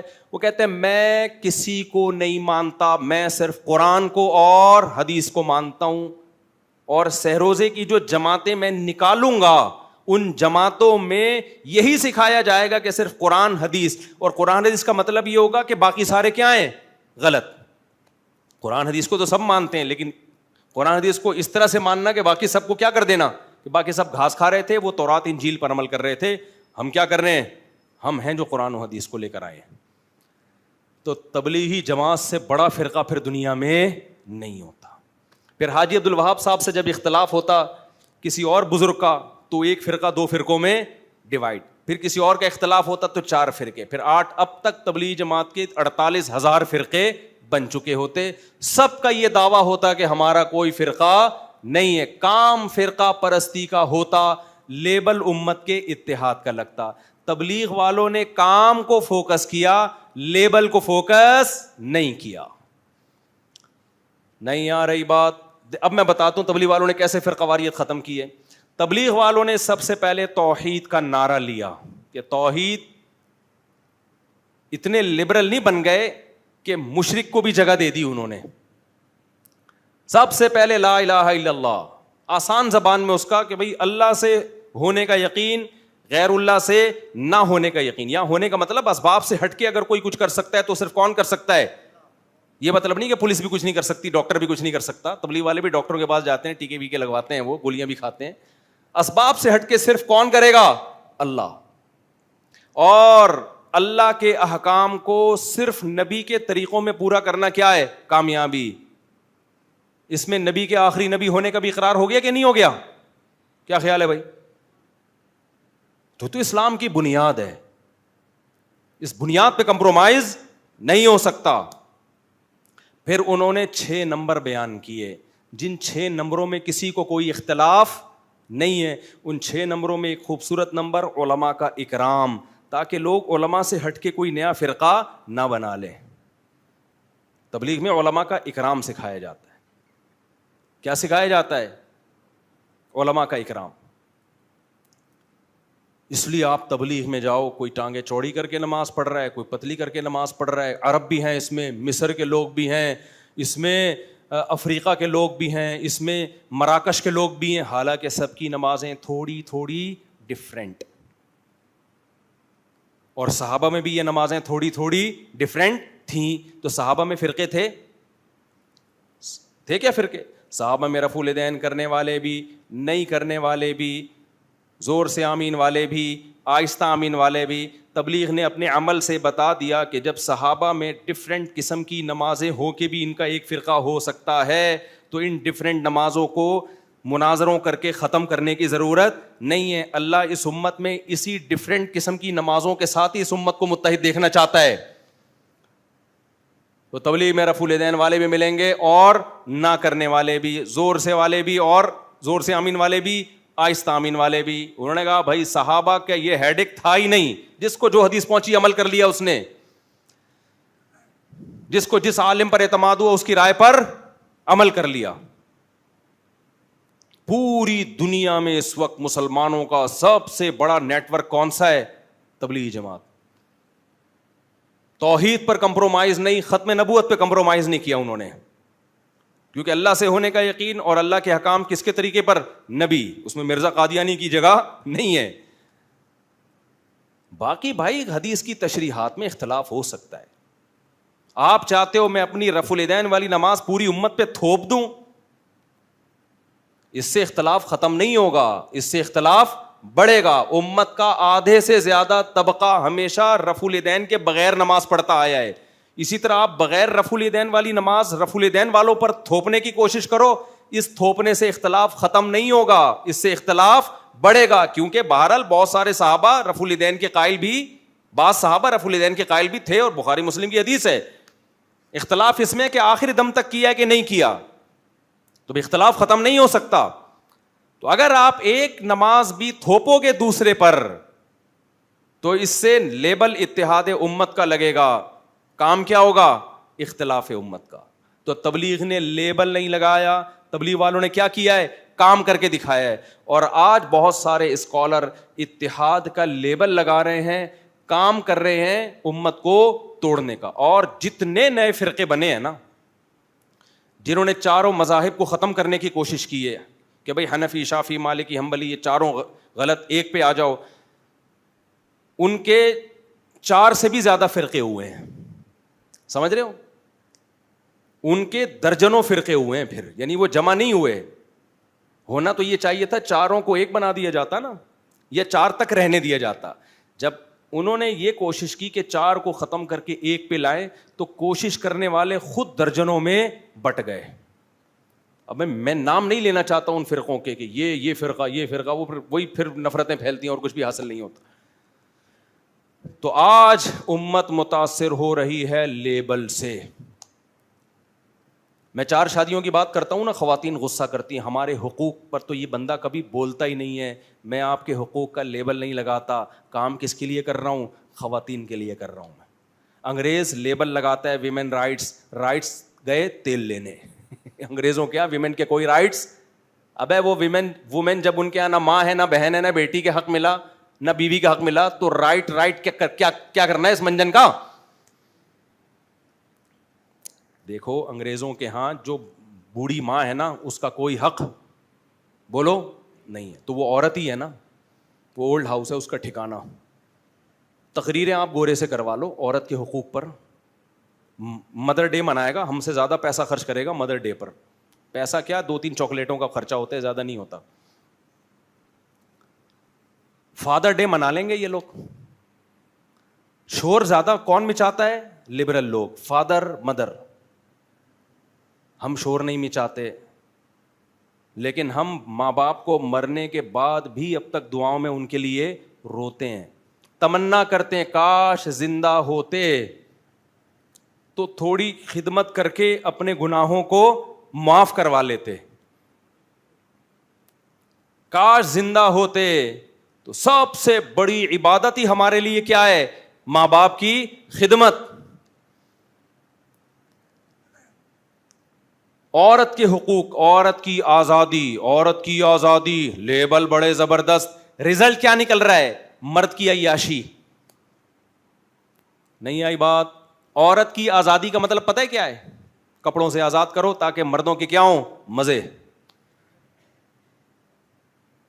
مرد کبھی بھی بور نہ ہو. بورنگ لائف, برقعوں میں عورت نظر آ رہی ہے, بوریت کس کو ہوگی؟ آدمی کو ہوگی نا. آپ جب آفس میں جاؤ, ایک پھلجڑی یہاں بیٹھی ہوئی ہو, ایک پھلجڑی چھمک چھلو یہاں بیٹھی ہوئی ہو. آپ باس بن گئے تو ایک پھلجڑی آپ کی اسسٹنٹ ہو. اس پھلجڑی کو کیا مل رہا ہے؟ بیوی والی محبت نہیں مل رہی اس کو جو گھر میں رہ کے ملتی. اور ابھی بڑھاپا اس پھلجڑی کا جو برباد ہونے والا ہے نا. آج کسی نے مجھے کہا کہ آج کل شادی شدہ خواتین کنواری لڑکیوں کو دیکھ کر احساس کمتری میں جاتی ہیں, جو گاڑیوں میں گھوم رہی ہیں, لائف کو انجوائے کر رہی ہیں, میاں لیس زندگی, کوئی میاں نہیں ہے, اچھی پوسٹوں پر ہیں, پیسہ عیاشی. تو شادی شدہ بیچاری ٹھٹھرتی ہے انہیں دیکھ کے کہ ہاں میں تو اپنے میاں کو پوچھنا ہے, چائے کا پوچھنا ہے, بچوں کا خیال, بچوں کا پیمپر چینج, ہو اصل عیاشی کس کی ہے؟ اس کی. تو جنہوں نے مجھے یہ کہا نا, میں نے اس سے کہا کہ تھوڑے دن اس کی جوانی کے گزرنے دو. تنہائی جس طرح انسان کو کھاتی ہے نا, گاڑی انسان کی تنہائی کا آلٹرنیٹ. دیکھو میں امریکہ جاتا ہوں نا, گاڑی مجھے وہاں بھی مل جاتی ہے ڈرائیو کے لیے. جاپان جاتا ہوں وہاں بھی مل جاتی, پھر بھی گھر بھاگنے کا دل کرتا ہے, کیونکہ ہم گاڑی سے دل کی باتیں بولو نہیں کر سکتے. محبت بچوں سے, بیگم سے ملتی ہے, بہن بھائیوں سے ملتی ہے, دوستوں سے ملتی ہے. ان کے دوست بھی ہوتے ہیں.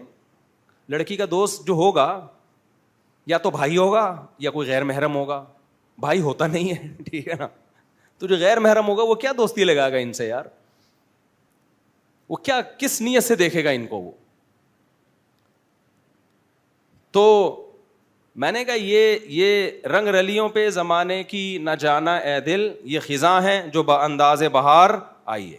ڈپریشن میں گھریلو عورتیں نہیں ہوتی, ڈپریشن میں گھر سے باہر نکلنے والی عورتیں ہوتی ہیں. چند گھروں کے ڈپریشن کے واقعات معیار نہیں ہوتے. بعض عورتوں پہ سسرال میں ظلم ہوتا ہے, وہ ڈپریشن میں ہوتی ہیں, بہت کم ہے ان کی تعداد, میجورٹی عیش کر رہی ہے گھروں کے اندر, ظلم ہو رہا ہے اس کی نوعیت کم ہے. ابھی ہماری سوسائٹی میں خیر غالب ہے, شر کم ہے. ان خواتین کو گھروں سے نکال دیا آپ نے عیاشی کے نام پہ, آزادی کے نام پہ. عیاشی ان کی نہیں بڑھے گی, عیاشی کس کی بڑھے گی؟ آدمیوں کی عیاشی بڑھے گی. ابھی وہ دبئی کی شیخہ کا بیان آیا ہے نا, پتہ نہیں صحیح ہے غلط ہے واللہ عالم, کہ میرا میاں رنگ رلیاں منا رہا ہے باہر مردوں کے ساتھ, میں اس کو طلاق دیتی ہوں 3 طلاقیں انگلش میں لکھ کے بھیج دی اس نے. اب پتہ نہیں فیک خبر ہے صحیح خبر ہے. وہ رنگ رلیاں اگر بالفرض منا رہا ہے تو کیوں منا رہا ہے؟ کیونکہ سوسائٹی میں عورت گھر کے اندر نہیں ہے. اپنی بیوی کو دیکھ دیکھ کے تھک گیا ہوگا, اب اس کو رنگ رلیاں, لوگ کہہ رہے ہیں اتنی خوبصورت شہزادی کو چھوڑ کر ادھر منہ مار رہا ہے, اور بھائی جان اس کو وہاں نئے نئے ڈیزائن روزانہ نظر آ رہے ہیں. جتنی بھی خوبصورت بیوی ہو, جب باہر مختلف قسم کے ڈیزائن نت نئے نظر آئیں گے تو گھر کی مرغی دال برابر ہوگی. اسلام نے کہا عورت کو گھر کے اندر رکھو تاکہ مرد اپنی بیوی کو دیکھے, باہر اس کو نئے نئے ڈیزائن نظر نہ آئے. اب یا تو مردوں کو برقع پہنا کے گھر میں بٹھا دیں یا عورت کو بٹھا دیں, دونوں میں سے ایک کو بٹھانا پڑے گا. دونوں کو آزاد چھوڑ دیا تو یہ نر مادہ بنیں گے, یہ مرد اور عورت نہیں بنیں گے. آج مرد مرد نہیں ہے, نر ہے, اور عورت عورت نہیں ہے, مادہ ہے. جیسے بھیڑ بکریوں میں بکرے بکریاں ہوتی ہیں نا, بکرا کا کام ہے بکریوں کو تلاش کرنا, تو آج بھی مردوں کا کام کیا ہے؟ عورت سر پہ مسلط ہے ان کے. تو اسلام نے لیبل نہیں لگائے زیادہ عورت کے حقوق کے, دیے ہیں عورت کو رائٹس, گھر میں بیٹھو تمہیں گھر میں سب کچھ ملے گا. باہر نکل کے ان گھروں کو خراب مت کرو جن کی عورتیں گھروں میں بیٹھی ہوئی ہیں. میرے پاس ایسے ایسے کیس آتے ہیں نا, ایک صاحب کہہ رہے ہیں کہ, اب میں نہیں کہہ رہا سب ایسے ہوتے ہیں, بیگم کے موبائل میں چپ رکھی ہوئی ہے تاکہ پتہ چلے یہ آفس ہی جا رہی ہے کہیں اور جا رہی ہے. یار یہاں تک حالات ہو گئے ہیں یار, کیا میاں بیوی کی زندگی ہوگی؟ کیونکہ اعتماد نہیں رہا, بیگم بھی جاب کر رہی ہے, آپ بھی جاب کر رہے ہیں. اب پتہ نہیں یار وہ وہاں کیا کر رہی ہے, ایسا نہ ہو کہ اس کو کوئی مجھ سے زیادہ ہینڈسم نظر آ جائے, زیادہ تنخواہ والا نظر آ جائے, پتہ چلا اس نے زیادہ خرچہ شروع کر لیا, اور عدالتوں نے خلا کا حق عورتوں کو ویسے ہی دے دیا ہے, اور خلا لینے کی ضرورت بھی نہیں ہے, ویسے ہی سب کچھ مارکیٹ میں لیگل ہو گیا ہے. تو خرچہ یہاں سے لیتے رہو, تعلقات وہاں رکھو. یہ سوسائٹی میں نہیں کہہ رہا ابھی ہر جگہ ایسا ہو رہا ہے, خیر غالب ہے, شر کم ہے, لیکن یہ شر کل مزید بڑھے گا. آ گیا ہے سوسائٹی میں یہ شر. پہلے مرد کو پتا ہے میری بیوی باہر گئی ہے, ماں کے گئی ہے تو ماں ہی کے گئی ہے, بہن کے گئی ہے تو بہن ہی کے گئی ہے. اب جب ڈیلی بیسس پہ وہ آفس جا رہی ہے, 20 قسم کے مرد اس کے ساتھ بیٹھے ہوئے ہیں صبح و شام, تو ادھر وسوسے کس کے دل میں آئیں گے؟ اس آدمی کے دل میں. آدمی کے دل میں آئیں گے, یار پتہ نہیں جا بھی رہی ہے کہ کیا ہے. اور تھوڑی سی مرد میں کمزوری ہوئی, اسے پتا ہے کہ اب میری اس کمزوری کا یہ ناجائز فائدہ اٹھا سکتی ہے. اور اسی طرح عورت کو بھی میاں پہ اعتماد ختم. پہلے عورت کو پتا تھا میرا شوہر آفس میں ہے تو وہاں بڑی بڑی داڑھی مونچھوں والے اسی جیسے امپلائز ہوں گے, کلیگ ہوں گے اس کے. اب اس کو پتا ہے کہ جب یہ آفس میں جا رہا ہے تو کال سینٹر میں اس کے دائیں بائیں پھلجھڑیاں بیٹھی ہوئی ہیں, تو اسے میں تھوڑے دنوں میں پرانی سی لگوں گی.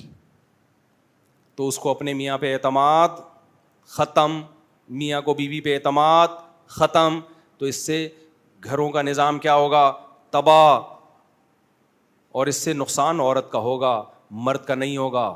طلاق کے بعد عورت کا معاملہ خراب ہوتا ہے, آدمی کہہ رہا ہے چلو جان چھوٹی, ٹھیک ہے نا, عیاشی کا دروازہ کھل گیا.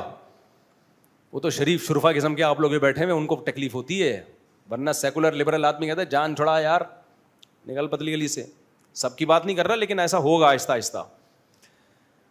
تو اس لیے ان ناروں سے متاثر نہ ہوا کرو میرے بھائی, رنگ رلیوں پہ زمانے کی نہ جانا اے دل. یہ خزاں ہے جو لیبل باہر کا لگا کے آئی ہے, ٹھیک ہے نا, خزاں ہے جو لیبل کس کا لگا کے آئی ہے؟ باہر کا لیبل. ہم نے اپنی ماؤں کو, دادیوں کو, گھروں کی عورتوں کو دیکھا ہے, گھروں میں زندگی گزاری, عیش کی انہوں نے, اور کر رہی ہیں الحمدللہ. اور ہم نے ان کو بھی دیکھا ہے جو گھروں سے باہر نکلی ہیں آزادی کے نام پہ. تو جوانی میں کچھ رنگ رلیاں ہوتی ہیں لیکن تنہائی کیا کرتی ہے؟ کاٹتی ہے. دیکھو دنیا میں سب سے زیادہ ڈپریشن انسان کو ناکام ریلیشن کی بیس پہ ہوتی ہے. انسان کی زندگی میں سب سے زیادہ ویلیو ریلیشن کی ہے. دولت بھی لوگ اس لیے کماتے ہیں تاکہ ریلیشن بنے, ایک وجہ یہ بھی ہے, ورنہ اصل چیز کیا ہے, انسان محبتوں کا بھوکا ہے. آدم علیہ السلام جنت میں بور ہو گئے تھے, اللہ نے محبت کے لیے اماں ہوا کو پیدا کیا, اور اماں ہوا کو ایسا نہیں کیا کہ پہلے پیدا کر دیا, اللہ کو پتا تھا اکیلی یہ بور ہو جائیں گی, پہلے میاں کا انتظام کرو ان کے لیے. سمجھ رہے ہو کہ نہیں سمجھ رہے؟ کیونکہ اماں ہوا کو بچہ ایسا نہیں پیدا کیا کہ بچہ ہو, بچے ہو کے بڑی ہوں, ڈائریکٹ پورا بالغ بنا کے پیدا کیا اللہ نے. تو بلوغت میں اللہ نے یہ نہیں چاہا کہ یہ بالغ ہوں اور شوہر لیس ہوں, پہلے میاں کا انتظام کرو پھر لڑکی آئے گی دنیا میں. تنہائیاں, تبھی لڑکیوں کی جب شادیاں نہیں ہوتی, تنہائی تنہائی, پھر بوائے فرینڈ, پھر لڑکوں سے دوستیاں, اور اس کا نتیجہ کیا ہے, اتنی دوستیاں ہو چکی ہوتی ہیں کہ جب شادی ہوتی ہے تو پرانا والا یاد آ رہا ہوتا ہے, اس کی مس کالیں آ رہی ہوتی ہیں, پھر وہ کمپیئر کر رہی ہوتی ہیں, یہ والا مناسب تھا یا وہ والا. پھر آدمی کو شک, اور اس کی بھی گرل فرینڈز بہت ساری ہوتی ہیں, ان کے اپنے رابطے ہوتے ہیں. اس نے وسیم کے نام سے وسیمہ کا نمبر سیو کیا ہوتا ہے, محمود کے نام سے محمودہ کا نمبر ہوتا ہے, وحید کے نام سے وحیدہ کا نمبر ہوتا ہے. کیا بن رہا ہے یار یہ معاشرہ, کیا بن رہا ہے یہ تو نر مادہ وجود میں آ رہے ہیں, یہ مرد عورت تھوڑی ہیں, یہ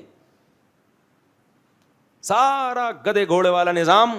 لیبل کیا ہے, عورت کی آزادی, دقیانوسی نہیں, برقع پہناؤ گھر میں, یہ مولویوں کی فضول قسم کی باتیں ہیں. اب وہ دور نہیں ہے, اب دنیا چاند پہ پہنچ گئی ہے, اب کوئی مولویوں کی ان باتوں میں نہیں آئے گا. اس کا مطلب دنیا چاند پہ پہنچ گئی ہے, اب انسان کو گدے گھوڑے والا سیٹ اپ دے دو, انسانیت ان سے چھین لو. کیونکہ گدے گھوڑوں میں بھی میاں بیوی نہیں ہوتے, ریلیشن ان کا بھی بہرحال ہوتا ہے, گدے کا گدھی کے ساتھ اور گھوڑے کا گھوڑی کے ساتھ. کتے کا بھی ہوتا ہے, بہت زیادہ ہو جائے گا, لیکن بہرحال. تو میرے بھائی لیبل پہ مت جاؤ, لیبل پہ ملتے جلتے ناموں سے دھوکا مت کھاؤ. حقوق کی بات صرف اسلام کرتا ہے, باقی سب ڈرامے ہیں, سب بربادی ہیں, بیکار کی باتیں ہیں. تو کہاں سے کہاں بات چلی گئی, اصل میں تو توحید پر بات کر رہا تھا. تو وہی بات ہے نا, لیبل لگا کے پتہ نہیں کیا کیا کر دیا سوسائٹی میں. آزادی آزادی کے تو نا, میرا جسم میری مرضی, کیسے فضول قسم کی بات ہے. عورت کا جسم جب عورت کی مرضی ہوگی نا تو عیاشی کس کی بنے گی, مزے. مرد تو چاہتے ہیں تمہارا جسم تمہاری مرضی, تاکہ ہم جب تم تک پہنچیں تمہیں کسی سے پوچھنے کی ضرورت نہ رہے, پکڑی جاؤ تو کوئی مارے نہیں تمہیں. مرد تو مزے ہیں مرد کے بھائی, چند پیسوں میں راضی کر لے گا وہ. اللہ میاں نے کہا تیرے جسم پہ تیری مرضی نہیں ہے, تجھے بیوی بنا کے لائے گا تو آپشن ہے, اور بیوی بنا کے لانے میں پکڑا کون جائے گا, آدمی. ساری زندگی اس پہ خرچے, تیرے بچوں کا باپ بنے گا وہ. انگریزوں میں ہوتے بھی ہیں نہیں بھی ہوتے, کبھی کہہ لیتے ہیں ٹھیک ہے میں ایز اے فادر اس کو ایکسیپٹ کرتا ہوں, کبھی کہتے ہیں نہیں بھائی جاؤ.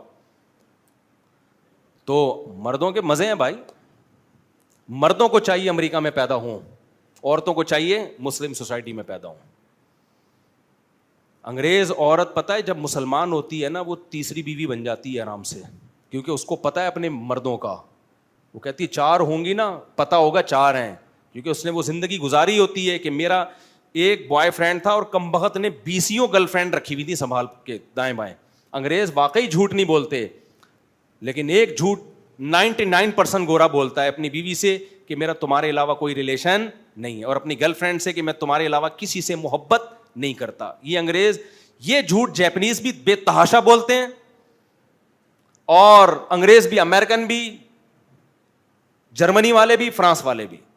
99% یہ جھوٹ, اس کے علاوہ کوئی جھوٹ نہیں بولتے وہ. اور ہم یہ والا جھوٹ کم بولتے ہیں, اس کے علاوہ سارے جھوٹ.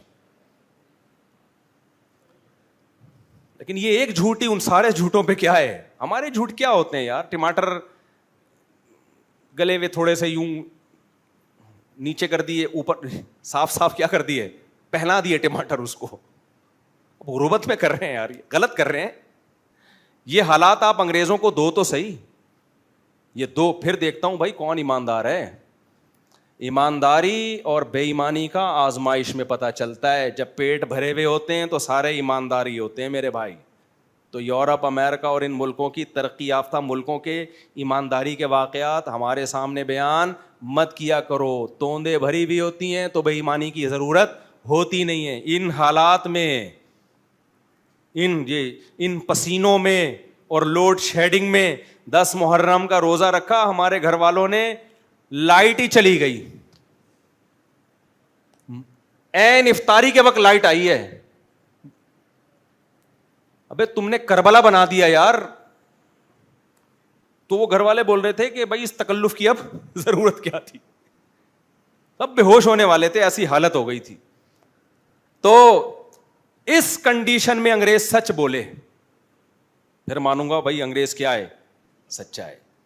تو یہ حالات جو ہمارے اوپر چل رہے ہیں، اس ڈیزائن کے حکمران اور اس قسم کے حالات آپ جیپنیز کو دیں، جیپنیز بوٹیاں نوچ نوچ کے کھانا شروع کر دیں گے آپ کی. صحیح نا، سب کے پیٹ بھرے ہوئے ہیں، معاشی ترقی ہے، لائف کو کیا کر رہے ہیں، انجوائے کر رہے ہیں. تو کیا ضرورت ہے بھائی ان کو جھوٹ بولنے کی. تو اس لیے زیادہ نا وہ تعریفیں کیا کرو. کچھ تعریفیں بنتی بھی ہیں، وہ میں خود ہی کر لیتا ہوں، وہ آپ کے بتائے بغیر میں خود ہی کر لیتا ہوں.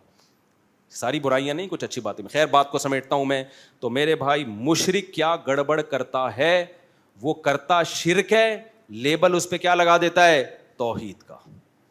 تو اللہ میاں نے فرمایا کہ معبودوں میں کچھ معبود ایسے ہیں جن کو لوگ معبود سمجھ کے ان کی عبادت کرتے ہیں، اور توحید پرست ان کو معبود نہیں سمجھتے، لہذا ان کی عبادت نہیں کرتے. وہاں تو معاملہ ہے کلیئر. لیکن اللہ فرماتے ہیں کچھ معبود ایسے ہیں کہ توحید پرست بھی ان کی عبادت کرتے ہیں لیکن اس کو معبود ماننے کے لیے تیار نہیں ہے. وہ کون سے معبود ہے؟ وہ ہے خواہشات کا بت. کہ آپ اپنی خواہشات سے پوچھیں کہ صحیح کیا ہے اور غلط کیا ہے. ہمارا جس کام کو دل چاہ رہا ہوتا ہے ہم کہتے ہیں یہی صحیح ہے. اکثر 3 طلاقوں میں ایسا ہوتا ہے، جب کوئی 3 طلاقیں دیتا ہے نا، ہم کہتے ہیں نہیں ہے، تو وہ کہتا ہے یہ غلط. وہ کیوں؟ دلیل کی بیس پہ نہیں، اس لیے کہ اس کی خواہشات تقاضا کر رہی ہوتی ہیں کہ اس کو ایک قرار دیا جائے. تو اس کو وہ مفتی صحیح لگ رہا ہوتا ہے جو اس کی خواہشات کو فیور دے رہا ہوتا ہے. اسلامک بینکنگ سود ہے، یعنی بہت سے لوگوں کی نظر میں جب تک ان کو خود بینک میں جاب نہ ملے. حضرت مفتی تقی صاحب کو صبح شام برا بھلا کہتے ہیں. جب بینک سے آفر آ گئی تو بھائی مفتی تقی صاحب کا فتویٰ ہے یار، یہ کس کا فتویٰ ہے، میں اپنی طرف سے تھوڑی کہہ رہا ہوں. عدالتی خلا کا لدم ہے، کوئی حیثیت نہیں ہے، 2 ٹکے کی حیثیت نہیں ہے عدالتی خلا کی. لیکن اگر پرانا شوہر اب یاد آ رہا ہے تو بھائی ذرا کسی مفتی سے پوچھ تو لو کہ یہ خلا شرعی لحاظ سے ٹھیک ہوا بھی تھا کہ نہیں ہوا تھا. یہ ایسے کیسز، یہ سارے وہ ہیں جو ہم مشاہدہ بولو کر رہے ہیں. سیکولر لبرل آدمی صبح و شام چیختا رہے گا کہ بہن کو اسلام نے آدھی جائیداد کیوں دی ہے، پوری کیوں نہیں دی، بہن کا حصہ اتنا کیوں نہیں ہے جتنا بھائیوں کا ہے. لیکن جب سیکولر آدمی کے ابا کا انتقال ہو گیا تو پھر بہن کو پورا حصہ دینے کے لیے تیار نہیں ہوتا. پھر ہمارے پاس آتا ہے مفتی صاحب میری بہن کہہ رہی ہے 1 کروڑ تمہارے تو 1 کروڑ ہی میرے، اور میرے ابا نے وصیت کی تھی کہ 1 کروڑ میرے تو 1 کروڑ اس بیٹی کو بھی دینا. تو وہ بہن مطالبہ کر رہی ہے بھائی سے نا کہ ابا نے لکھ کے دیا اس ٹائم پیپر پہ کہ دیکھو تمہارے 1 کروڑ تو 1 کروڑ اس کے بھی ہیں. تو وہ آئے گا مفتی صاحب ابا کی یہ وصیت شرعن، عین پہ پورا نا عین نکالتے ہیں پھر اندر سے، شرعن و عقلن نافذ ہوگی کہ نہیں ہوگی. مفتی صاحب کہتے ہیں بھائی وصیت کیا ہے، کل عدم، بہن کو آدھا ملے گا، آپ کو پورا ملے گا، ڈبل ملے گا. ابا نے جو کہہ دیا بیٹی کو بھی پورا ملے، یہ ابا کی وصیت کیا ہے، کل عدم. تو فتویٰ لیتے ہیں دیکھو اسلام مفتی لوگ زیادہ سمجھتے ہیں، مفتیوں سے فتویٰ لیا جائے. تو یہ مارکیٹ میں کیا ہو رہا ہے. اب یوٹیوب کی ارننگ کے وجہ میں بتایا نا جائز ہے، تو لوگ کہتے ہیں دیکھو اپنے چینل کو حلال کرنے کے لیے جائز ہے. حالانکہ میں بار بار کہتا ہوں ہم نے جب اس پہ جواز کا فتویٰ دیا تھا ہمارا کوئی چینل سرے سے تھا ہی نہیں، نہ بنانے کا ارادہ تھا. لیکن لوگ کیا کر رہے ہوتے ہیں ہمارے خلاف، یہ مولوی خود چیزوں کو حلال کرنے کے لیے یوٹیوب حلال ہو گیا, دیکھو اصل میں پھر خود تھوڑے دنوں میں چینل کھول رہے ہوتے ہیں, مونیٹائز کرا رہے ہوتے ہیں. پھر جب ان سے کہا کہ یار یہ تو حرام ہے, بھائی مفتی طارق مسعود صاحب کا فتویٰ ہے, جامعۃ الرشید کا فتویٰ ہے, ہم بھائی مفتیوں کے فتوے کو فالو کریں گے.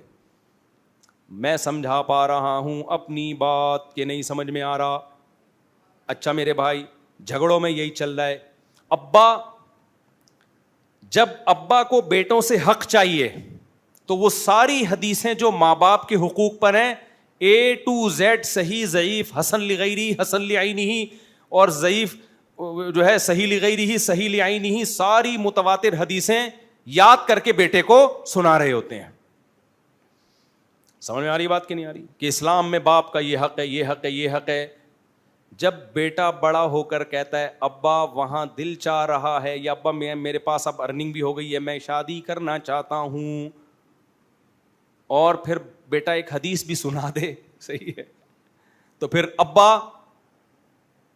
پھر یہاں ابا اسلام کو کیا کرتے ہیں, سائڈ. پھر ابا کہتے ہیں تو ہوتا کون ہے باپ کے سامنے ایسی باتیں کرنے والا؟ میں نے تجھے پال پوس کے بڑا اس لیے کیا ہے کہ تو مفتی طارق مسعود کے بیان سن کے 4 شادیوں کی باتیں کرے. نالائق, پہلے میرا جو تیرے اوپر خرچہ ہوا ہے وہ کما کے مجھے ریٹرن لوٹا, اس کے بعد جو ہوگا دیکھا جائے گا. ہر آدمی فنٹر بنا ہوا ہے بھائی. بعض مسجدوں کے امام, اکثر ایسے نہیں ہوتے, آپ اماموں کو برا نہ سمجھیں, بعض امام کیا کرتے ہیں, جب پیسوں میں وہ گڑبڑ کر رہے ہوتے ہیں نا, جب کوئی امام کے ساتھ بد کلامی کرے, بد تہذیبی کرے, تو امام صاحب کہتے ہیں امام کا شریعت میں احترام ہے, جس کے پیچھے نماز پڑھتے ہو احترام ہے. 100% ہم بھی مانتے ہیں بھائی علماء ورثۂ انبیاء ہیں, علماء انبیاء کے وارث ہیں, حدیث میں آتا ہے. تو نبی کا جب احترام ہے تو نبی کے وارثوں کا بھی احترام ہے. لوگ کہتے ہیں حضرت آپ سر پہ دم کر دیں ہمارے, آج کے بعد آپ کی کبھی غیبت نہیں کریں گے, آپ ہمارے بڑے, آپ ہمارے باپ, کیونکہ آپ نے ہمیں نبی کی حدیث سنا دی.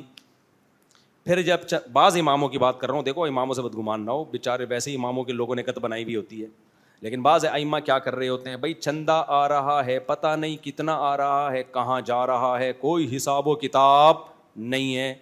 پھر جب آپ ان سے پوچھتے ہیں امام صاحب آپ ڈائریکٹ چندہ لے کے رسید کیوں نہیں کٹوا رہے, آپ اس کا حساب کیوں نہیں دے رہے؟ سورہ بقرہ کی اتنی لمبی آیت ہے کہ آپس کے معاملات لکھت پڑھت کے بغیر اور گواہوں کے بغیر مت کیا کرو تاکہ بدگمانی کا موقع نہ ملے. تو امام صاحب فوراً العلماء ورثۃ الانبیاء, علماء سے ایسے بات نہیں کی جاتی. حضرت چلو اور نرم لہجے میں بات کر لیتا ہوں, امام صاحب جو اس دن 20 لاکھ روپے آئے تھے اس کا کوئی حساب و کتاب نہیں ہے, کہاں گئے؟ بہت تمیز سے درود شریف پڑھ کے بات شروع کرتا ہوں میں سمجھ رہے ہو؟ امام صاحب کہیں گے تمہیں شرم نہیں آتی, اتنی بڑی داڑھی میں نے رکھی ہوئی ہے, میں چور نظر آ رہا ہوں تمہیں کیا شکل سے؟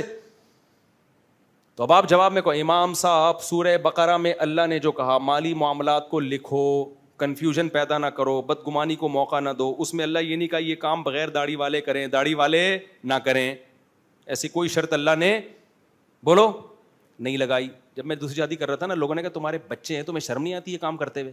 میں نے کہا اللہ میاں نے جو کہا نا 2 3 کرو, اس میں اللہ نے یہ اگر کہہ دیتا جن کے بچے نہیں ہیں وہ کریں تو میں نہیں کرتا. اللہ میاں نے کہا جتنے بھی مسلمان ہیں وہ کریں. پھر کسی نے کہا داڑھی رکھ کے یہ کام کرو, شرم نہیں آ رہی؟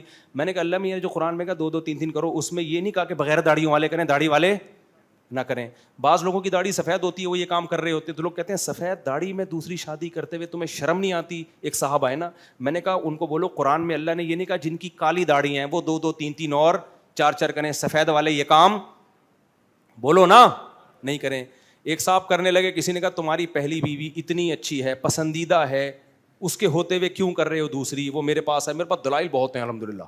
میں نے اس سے کہا اللہ میاں نے کہا فن کی ہو ما طاب لکم, جو تمہیں پسند آئیں ان سے 2 کرو, پہلی بھی پسند تو دوسری بھی پسند. یہ نہیں اللہ نے کہا جو ناپسندیدہ ہو تو کرو. نہیں آ رہی میرا خیال ہے بات؟ تو بھائی اللہ نے جو کہا ہے نا ویسے کر لو, ٹھیک ہے؟ ہمت نہیں ہے تو مت کرو, اللہ کو قانون کو چینج کرنے کی کوشش مت کرو.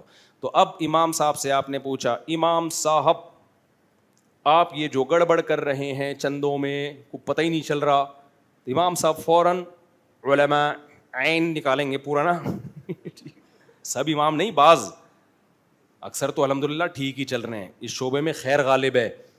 تو وہ عین نکالیں گے اندر سے. علماء کے بارے میں شرعن یہ جائز نہیں ہے طریقہ, شرعن بات کرنے کا یہ طریقہ ٹھیک. عین بڑا ٹائٹ نکلتا ہے پھر ایسے موقع پہ, ایک ہا بہت خاندانی نکلتا ہے اور ایک عین بہت خاندانی نکلتا ہے. تو آپ بولو بھائی سورہ بقرہ کی آیتیں ہم نے آپ سے ہی سنی ہیں کہ مالی معاملات میں کلیئر ہونا چاہیے انسان. تو بس ہر آدمی کا اسلام اپنی مرضی کا ہے.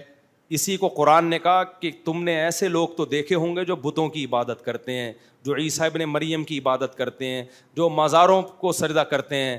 ایسے بھی بہت لوگ ہیں جن کا خدا ان کی خواہشات, ان کی خواہش جب کسی چیز کو حلال کہہ دے تو وہ حلال, جب کسی چیز کو حرام کہہ دے تو وہ حرام. تو بھائی ہم نے اپنی خواہشات کو معبود نہیں بنانا. ہمارا معبود کون ہے؟ اللہ. اللہ سے پوچھیں گے کیا لیگل اور کیا اللیگل. اللہ ہم سب کو اس پر عمل کی توفیق عطا فرمائے. وما علینا الا البلاغ.